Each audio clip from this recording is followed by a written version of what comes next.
Red Cloud Financial Services is your preeminent source for mining industry opportunities. The team provides a unique tailored marketing program dedicated to reaching the right people from its mining-focused global network, giving clients access to industry-leading events and conferences, retail and institutional marketing, plus an in-house growth-driven digital agency. Red Cloud Financial Services has access to some of the mining industry's most notable companies and CEOs. For more information, visit redcloudfs.com.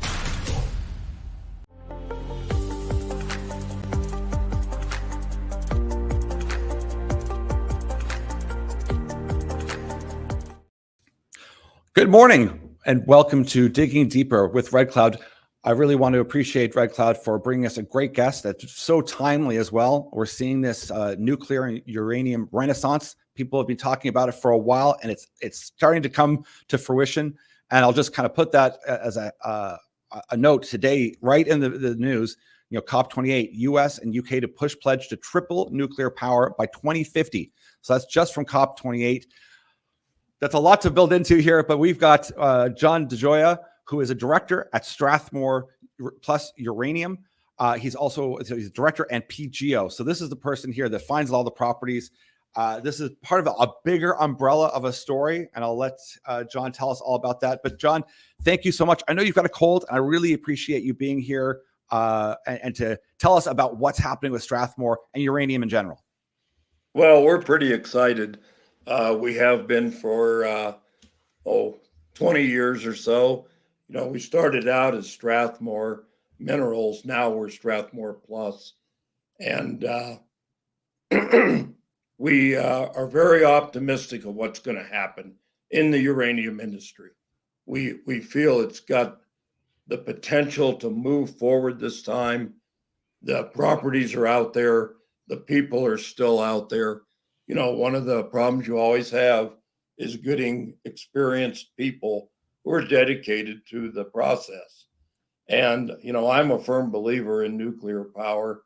I have been since 1971. I've worked in the industry since January of 72. And I started out in the uranium mines. I mined about 20 million pounds in the pits. I worked underground, open pit.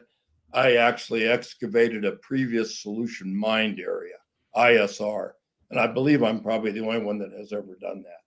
So having said that, you know, I call him Mr. Uranium, but Dev Randhawa contacted me and said, we need to start back up. And I said, sure, Dev. But I said, I don't want to work for a living. I'm retired. And he said, you know, John, that's great. He says, but I'd like you to come on and help me out. And I said, I'll help you all you want. No time cards, no vacations. I'm just here to help you. I'll be a technical advisor. Well, that went along pretty well for a while. And then he said, you know, we need some properties.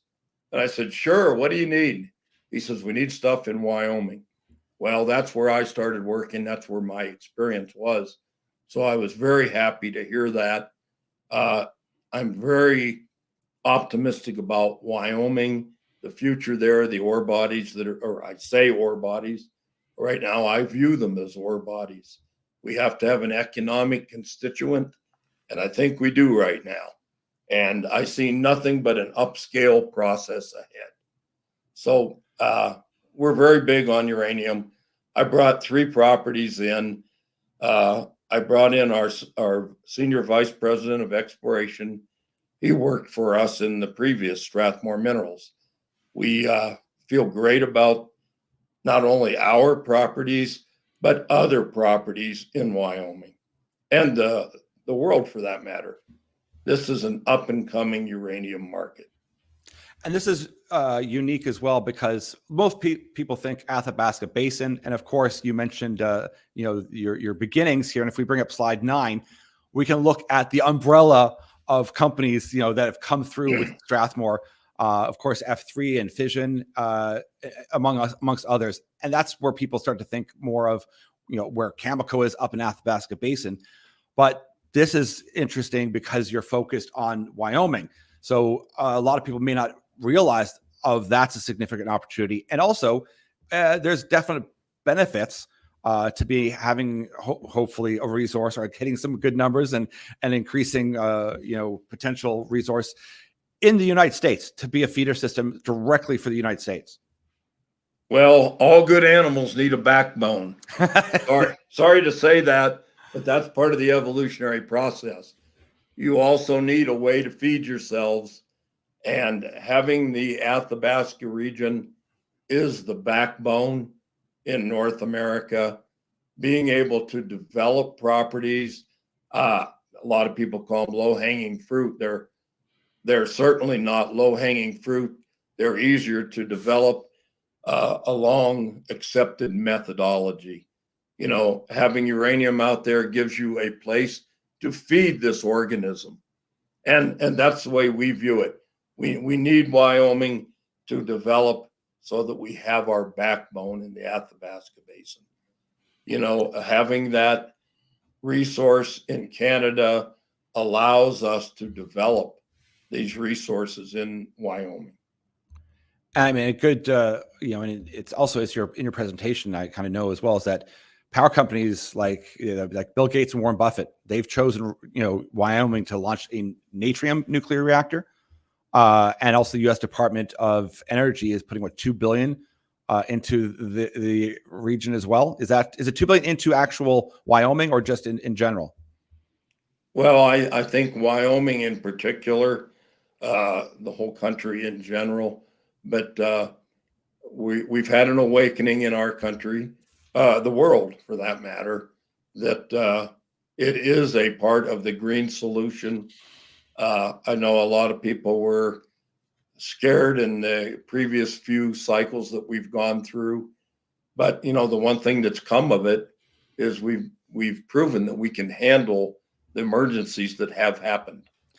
I was in the cycle for 3 Mile Island, Fukushima, et cetera, and as horrible as they were handled properly, and they were I don't want to say behind us, but the industry did a good job on those. And it's tough because, I mean, they can be made into movies and be, kind of startling for people, but it is by far, with all data, nuclear is the cleanest, safest energy source out there by a long shot.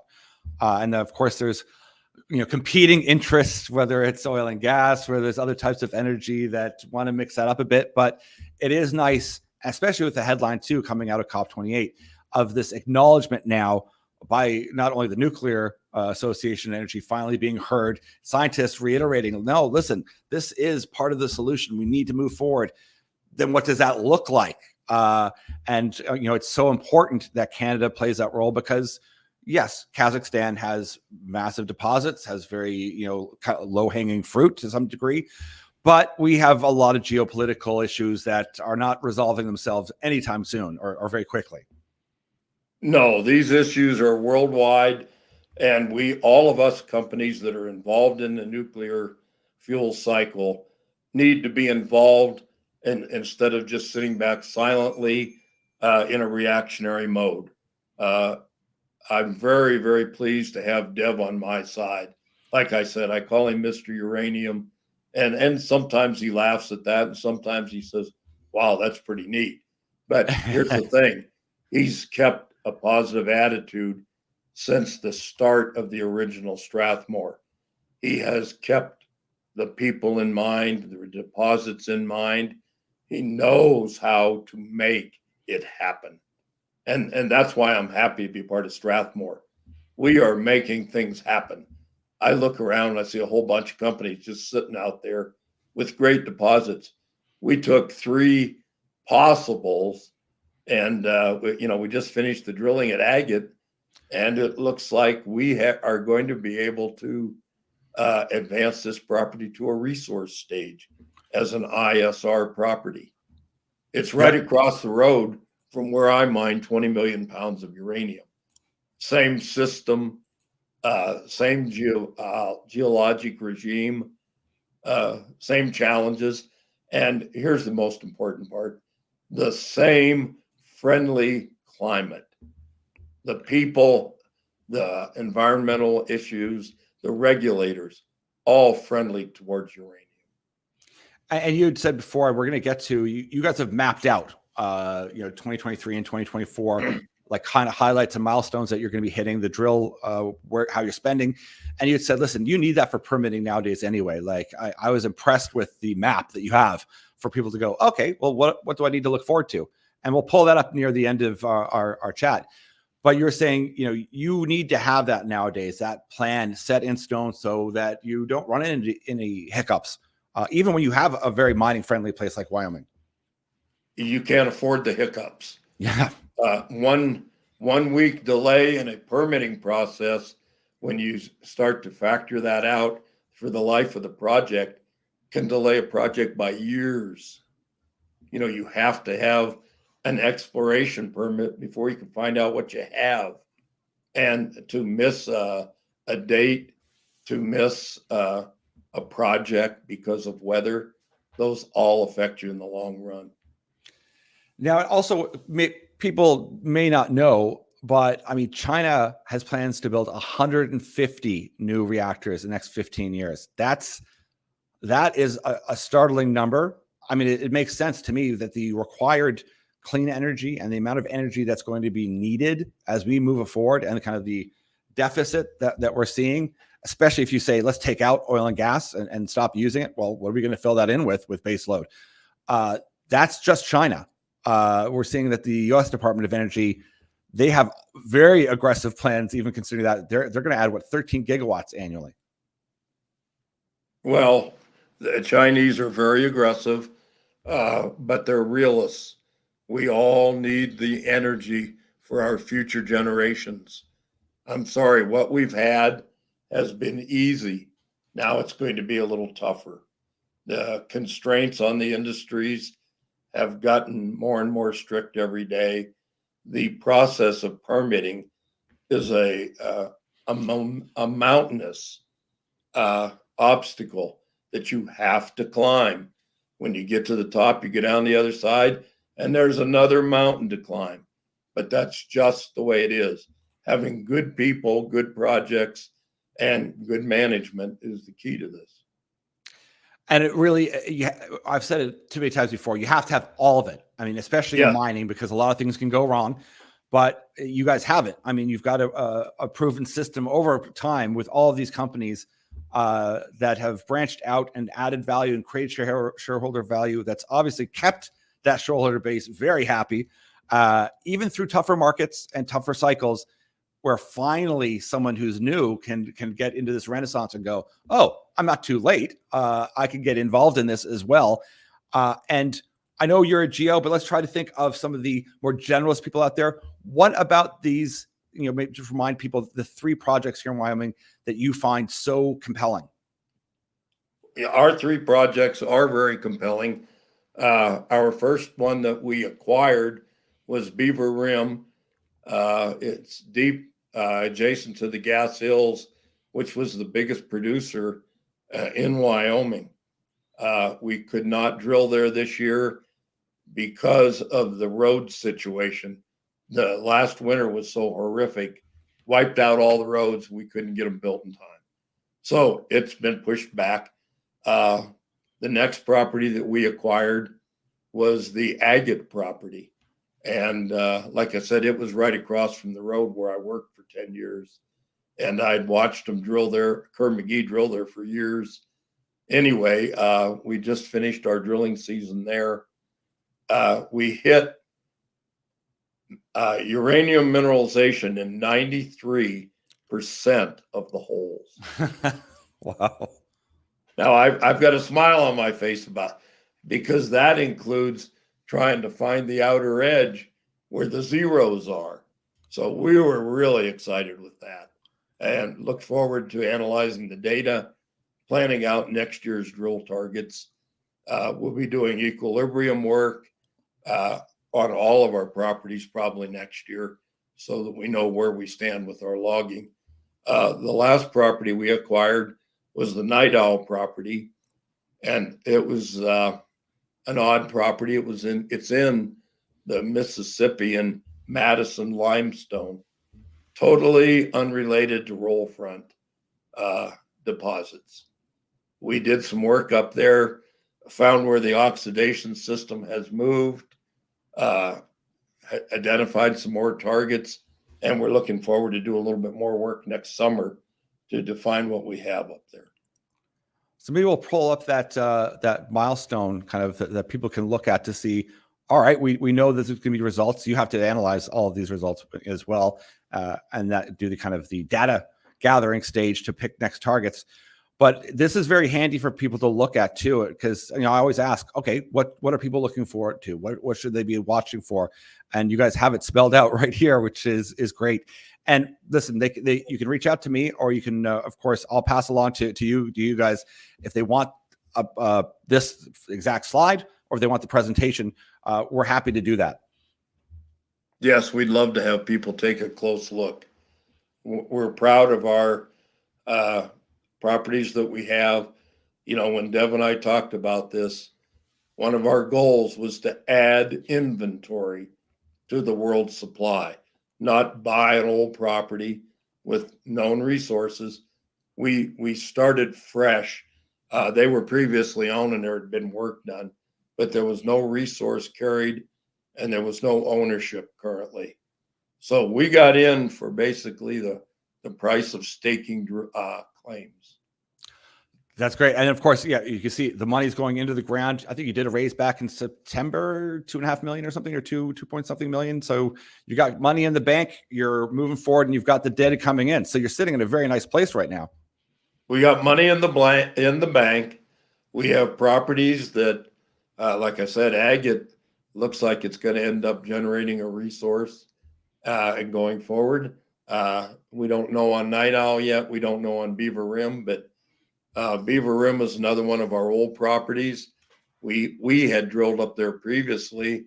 When we divested, nobody picked it up. It's right next to the hottest material in the gas hills that remains. And was that agate one too? Was that like you did like an 800-foot step out on that one as well? Like you did a big step. Yeah, we did our first hole that hit mineralization. Yeah. We stepped out 800 feet, found it again. Yeah, so it's big. Yeah, so that's good. That's a big step out. Well, it is a big step out because when you step out in a field, you don't know which direction you're going. And to be lucky enough to step out in a direction randomly that produced the same results was pretty amazing. It is, and we're gonna be watching this very closely because like people are starting to recognize there is this desperate need for clean solutions. Nuclear is part of that answer and part of that solution. And having a supply chain is going to be absolutely critical for any of the SMRs being built or currently underway that are projects about to come on board. And if we have continuous additions to the supply, and Canada I think is the number 2 producer, this is only a good thing, and it also it helps Canada as a country, but specifically the whole portfolio of companies that you guys have. But this Strathmore, this looks very exciting to see what you've come up with so far and what's going to come out fairly soon. Well, Strathmore looks like the mouth on the beast. The backbone is Canada, and we firmly believe that, but you have to feed the beast. Yes. Excellent. Well, thank you, John. I really appreciate you taking the time to talk to us about this. We're definitely going to be watching Strathmore Plus Uranium. Reach out to me. We can get you in contact with them if you want to find out a bit more. And of course, Red Cloud has lots of research and analyst reports regarding Strathmore. Once again, thanks so much. I really appreciate you taking the time. Well, thank you. I wish I could have talked a little better today. No, this was great. This was wonderful. I really appreciate it. Well, thank you very much.